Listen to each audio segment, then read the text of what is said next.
Hey guys, welcome back to Real Estate Informed. Today we are talking about an article that I saw in MSN Money, and the article basically says, I love this article because it gave the real truth behind this pandemic and real estate, because in the mass media and in a bunch of other articles that you'll see, it just gives you, in the articles that are written by realtors of all people, that just says that real estate's doing fine and there's a bounce back and this and that. So this article is actually from the San Francisco, and it says Bay Area real estate market chilled by Corona economic impact. And the article, and it just goes through and it talks about how real estate agents in the San Francisco area are feeling, the pain of the pandemic.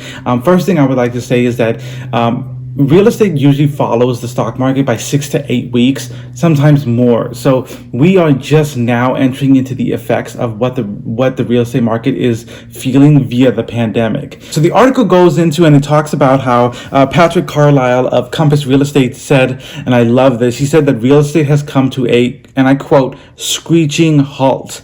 And I love that because the mass media just portrays it completely differently. And this is reality. And I loved this article, reading this article, because it was the truth. Also, he went on to say that in March of last year, there was 1,800 new listings. Today, there's 800.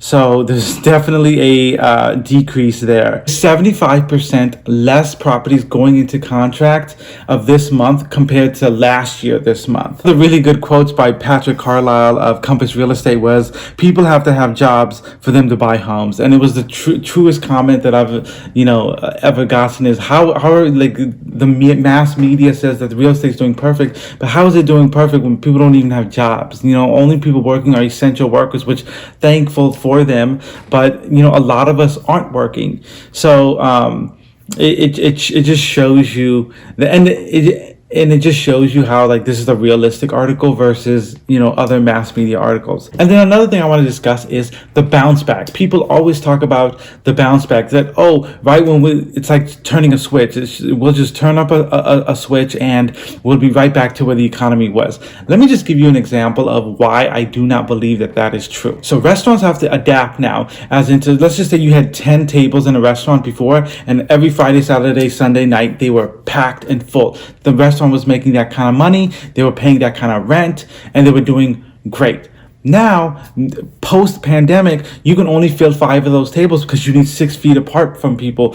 Certain state regulations want every other table filled, not every table. So now where you were making money off of 10 tables, you were hiring staff for 10 people. You were hiring people in the back, doing the dishes, people in the back cooking. For 10 tables is now for 5 tables.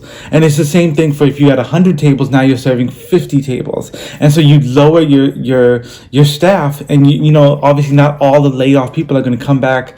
Maybe half of them will come back. And so that's just the restaurant industry. Imagine every other industry, whether it's retail, even when it's, technology, where people are working from home. I think companies are going to start to realize that we don't need all this office space. And then what happens is, when they don't need that office space, they're not going to pay rent for it. They're going to leave their leases. And the people who own those office buildings, are they going to go into foreclosure? Who's going to rent that office space when major companies don't even want to rent that office space?